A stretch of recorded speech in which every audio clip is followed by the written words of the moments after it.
আজকে আমরা একটা দারুণ জিনিস নিয়ে কথা বলবো। মেমনিক ম্যাটেরিয়া মেডিকা বইটা থেকে আর্নিকা মন্টানার কিছু অসাধারণ বৈশিষ্ট্য আমরা একদম সহজ করে বোঝার চেষ্টা করব। তো আর দেরি না করে চলুন শুরু করা যাক। আচ্ছা, প্রথমেই কোনো কঠিন সংজ্ঞার মধ্যে না গিয়ে চলুন একটা অন্যরকম অভিজ্ঞতা দিয়ে শুরু করি। ধরুন একটা মারাত্মক আঘাতের পর ঠিক কেমন লাগে।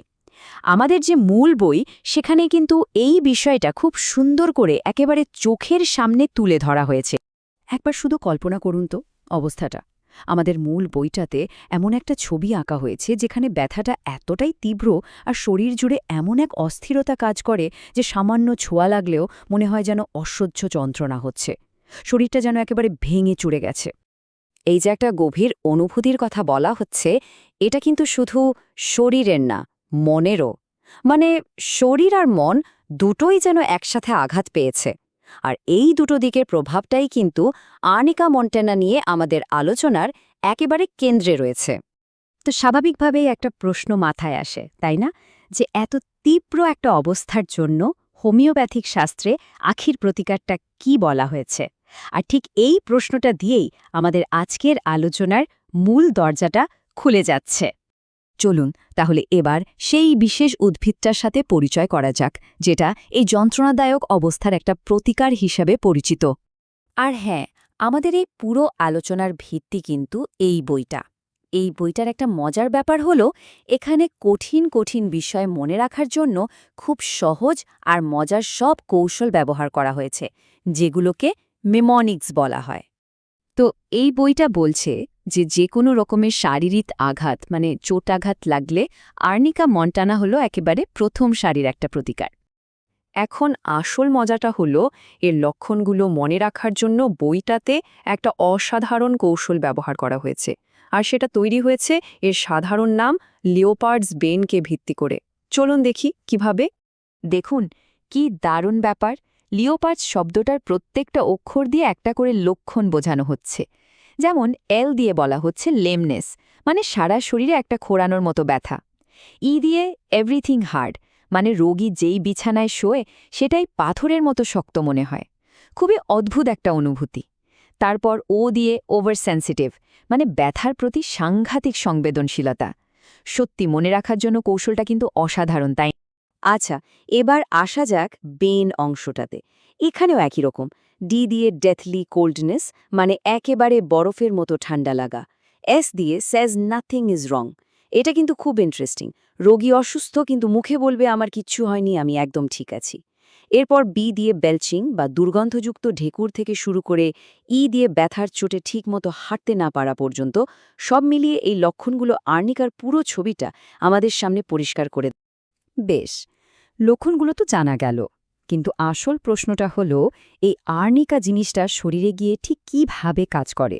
এর পেছনের বিজ্ঞানটাই বাকি। চলুন এবার একটু গভীরে গিয়ে দেখি আমাদের মূল বইটা এই ব্যাপারে কি বলছে।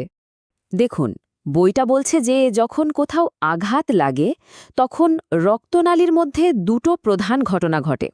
এক, রক্ত চলাচলটা খুব ধীর হয়ে যায়, এটাকে বলে স্ট্যাসিস। আর দুই, রক্তনালী থেকে রক্ত চুইয়ে বাইরে বেরিয়ে আসে, যেটাকে বলে এক্সট্রাভেসেশন। আর এর ফলেই তো কালছিটে পড়ে, তাই না? তো আর্নিকার মূল কাজটাই হলো ঠিক এই দুটো অবস্থাকে সামলানো।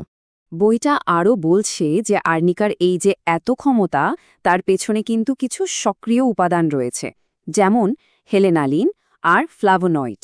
এগুলোর প্রত্যেকটারই কাজ হল শরীরের ভেতরের প্রদাহ কমানো আর সেরে ওঠার প্রক্রিয়াটাকে আরও দ্রুত করে তোলা। একদম সহজ করে যদি বলি, তাহলে আর্নিকার সবচেয়ে বড় কাজ বা শক্তি হল আঘাতের পর শরীরের ভেতরে যে রক্তটা জমে যায় সেটাকে শুষে নিতে সাহায্য করা। আর এটা করতে পারলেই তো সেরে ওঠার প্রক্রিয়াটা অনেক দ্রুত হয়, যেটা খুবই জরুরি। পুরো প্রক্রিয়াটা যদি আমরা ধাপে ধাপে দেখি তাহলে ব্যাপারটা এরকম দাঁড়ায়। প্রথমে কোথাও আঘাত লাগলো, এর ফলে রক্তনালীগুলো ক্ষতিগ্রস্ত হলো, রক্ত জমাট বাঁধল আর কালশিটে পড়ল। এর থেকেই সেই গভীর ব্যথা আর ফোলাভাবটা আসে। আর ঠিক এই জায়গাতে আর্নিকার ভূমিকাটা শুরু হয়। বলা হচ্ছে এটা জমে থাকা রক্তকে সরাতে এবং রক্ত সঞ্চালন স্বাভাবিক করতে শরীরকে সাহায্য করে। তো এতক্ষণ আমরা অনেক খুঁটিনাটি বিষয় দেখলাম। চলুন এবার একটু বড় ছবিটা দেখি। আর্নিকার মূল ভূমিকাটা আসলে কি? এর আসল পরিচয়টা কি? এই একটা কথাই সম্ভবত আর্নিকার পুরো পরিচয়টা তুলে ধরে।